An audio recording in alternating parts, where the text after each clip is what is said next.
اور کھلم کھلا بتا رہے ہیں کہ یہ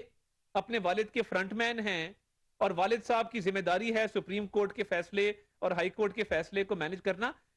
یہ بڑے دکھ سے، بڑے رنج سے، بڑی تکلیف سے میں یہ بات کر رہا ہوں بینگ اے لائر، کہ اب یہ الزام لگا ہے تو دودھ کا دودھ اور پانی کا پانی تو ہونا چاہیے، کیونکہ نظام عدل پہ سوالیہ نشان لگ گیا ہے. اور غلام محمود ڈوگر کا جو کیس ٹیک اپ کیا گیا تھا اور اس میں الیکشن کے کیس کو سنا گیا اور اس کو بنیاد بنا کے سو موٹو لے لیا گیا، تو وہ آڈیو آ گئی تھی کہ وہی صاحب یہ مینج کر رہے تھے، اور وہ کہا گیا کہ وہ 2 اور جج صاحبان کو مینج کرتے ہیں، ان کا بھی نام لیا گیا ہے، اعجاز الاحسن صاحب کا بھی انہوں نے نام لیا، محمد خان بھٹی صاحب نے. میں تو یہ ویڈیو آپ کو بتا رہا ہوں جو آج منظر عام پہ آئی ہے، تو اس کا مطلب ہے کہ یہ فیصلے پہلے سے طے ہوتے ہیں، اس کا مطلب ہے کہ یہ فیصلے مینج کیے جاتے ہیں، اس کا مطلب ہے کہ جو 2 بیٹے فرنٹ مین ہیں وہ اپنے والد کے نام پہ پیسے لیتے ہیں، وہ اپنے والد کے نام پہ سرکاری کام کرواتے ہیں، وہ اپنے والد کے نام پہ کلائنٹس بناتے ہیں، اور پھر بغیر کسی منی ٹریل کے، بغیر وائٹ منی کے، میں بڑی اہم بات کر رہا ہوں، بغیر وائٹ منی کے جائیدادیں اور پراپرٹیز خریدی جاتی ہیں اور اس کی کوئی صفائی نہیں دی جاتی، اس کا نہیں بتایا جاتا کہ یہ پراپرٹیز کہاں سے آئیں، ان کا پیسہ کہاں سے آیا، وائٹ منی ہے نہیں ہے. کیونکہ یہ کیس کبھی لگا ہی نہیں، سماعت کے لیے مقرر نہیں ہوا، مگر غلام محمود ڈوگر کا کیس دوبارہ لگ جاتا ہے. پہلی آڈیو پہ نوٹس لیا ہوتا اور اس کو تاخیر کا شکار نہ کیا ہوتا تو آج شاید شرمندگی سے اور سبکی سے بچ جاتے، مگر کیونکہ اس معاملے کو دبایا گیا، اس پہ ایکشن نہیں لیا گیا، ان جج صاحب کے خلاف سپریم جوڈیشل کاؤنسل کا ریفرنس سماعت کے لیے مقرر نہیں کیا گیا، تو ایک نئی چیز سامنے آ گئی ہے جو اتنی خطرناک ہے کہ شاید پورے عدالتی نظام کو وہ خس و خاشاک کی طرح بہا کے لے جائے. اور اس کے اندر جو باتیں بتائی گئی ہیں وہ اتنی خوفناک ہیں کہ کیسز مینج ہوتے ہیں، پیسے لیے جاتے ہیں، کرپشن ہوتی ہے، اور اس کے بعد کوئی اکاؤنٹیبلٹی نہیں ہے. پھر اس کے بعد انہوں نے کہا لاہور کے کیسز کون مینج کرتا ہے، وہ انہوں نے کہا جی وہ چیف جسٹس صاحب کے داماد علی افضل سائی صاحب کرتے ہیں، اور سائی صاحب نے پی ٹی آئی سے یہ وعدہ کیا تھا کہ آپ کے خلاف کوئی فیصلہ نہیں آئے گا، اور پی ٹی آئی کے حق میں تمام فیصلے آئیں گے، اس بات کی گارنٹی دی تھی. اور اس گارنٹی کے ساتھ ساتھ انہوں نے کہا کہ کروڑوں کے پیپر پروجیکٹس ان کو دیے گئے، چیف جسٹس صاحب کے داماد علی افضل سائی صاحب کو پیپر پروجیکٹس دیے گئے. اب پیپر پروجیکٹ کیا ہوتا ہے تو پوچھا گیا تو وہ کہہ رہے ہیں کہ پیپر پروجیکٹ یہ ہے کہ وہ سکیم آلریڈی ترقیاتی سکیم، اس پہ کام شروع ہوا ہوتا ہے اور کاغذوں میں مزید اس کو پیسے دے کے کرپشن کی ایک سکیم بنائی جاتی ہے، پیسے کھانے کی ایک سکیم بنائی جاتی ہے. یہ محمد خان بھٹی صاحب کہہ رہے ہیں کہ جی ہمیں یہ کہا جاتا تھا کہ یہ کیسز مینج کر کے دیں گے ان کو کروڑوں کی، بلکہ 15 سے 16 ارب روپے کی کہتے ہیں سکیمیں دی گئیں جو کہ پیپر سکیمز تھیں، پیپر ترقیاتی سکیمیں تھیں کہ جس کے اندر پیسہ کمیشن کے طور پہ کھایا جاتا ہے اور آن گراؤنڈ پیسہ کم لگتا ہے. تو پھر جو وہ ایکسین پہ پرچہ ہوا رانا اقبال پہ، جس میں وہ کہتا ہے کہ ان کی موجودگی میں پیسے دیے، وہ ساری ڈیل پھر علی افضل سائی اپنے سسر کے بہاف پہ کرواتے تھے. اس آڈیو سے تو یہ، اس ویڈیو سے تو یہ بات ظاہر ہوتی ہے کہ اربوں کے کام بھی ہو رہے ہیں، وزارت بھی مل گئی ہے،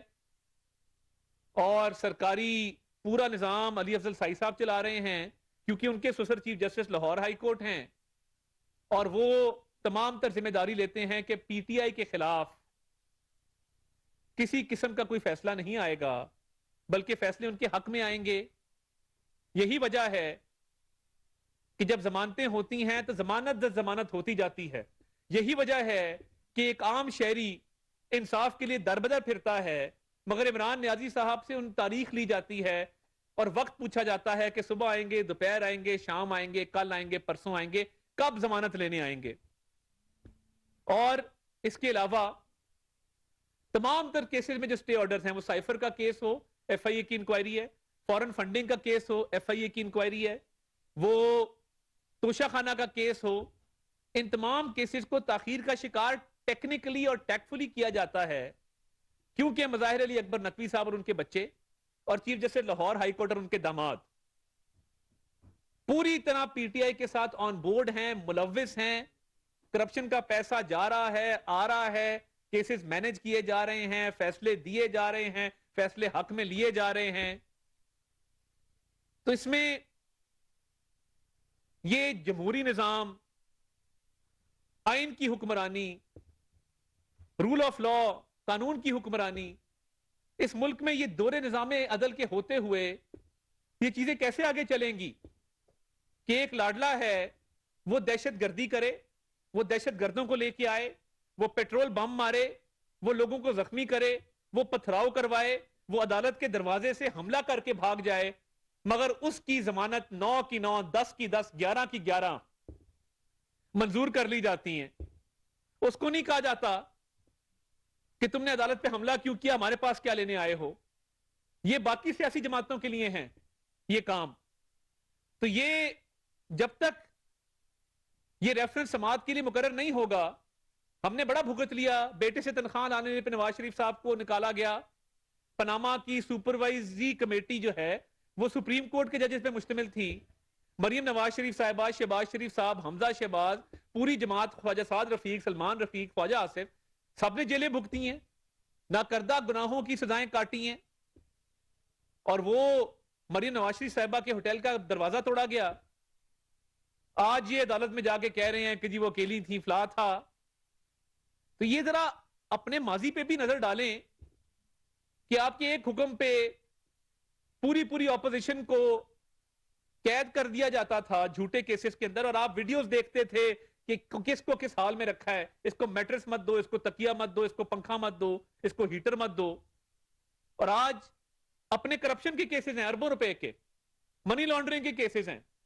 کنسپریسی کے کیسز ہیں، دہشت گردی کے مقدمے ہیں. مگر کیونکہ چند جج صاحبان نے یہ تہیہ کر لیا ہے کہ انہوں نے عمران نیازی صاحب کو اقتدار کی کرسی تک بٹھانا ہے، لے کے جانا ہے، اور اقتدار اپنے ہاتھوں سے ان کو دینا ہے،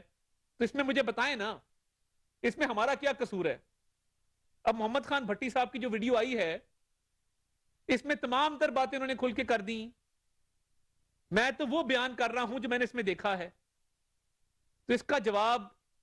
دینا ہوگا. مظاہر علی اکبر نقوی صاحب کے خلاف ریفرنس سماعت کے لیے مقرر کرنا ہوگا، اور chief justice Lahore high court بھی اپنے داماد کو کچھ سمجھائیں کہ عدل کو اتنا سستا فروخت مت کریں، یہ بڑی قیمتی چیز ہے. جاوید حسین صاحب یہ جو ویڈیو جاری ہوئی بھٹی صاحب کی، جی یہ کسی ادارے نے جاری کی ہے، حکومت نے جاری کی ہے، جو تحقیقاتی ادارہ تھا؟ میں نے تو دوسرا یہ بتائیے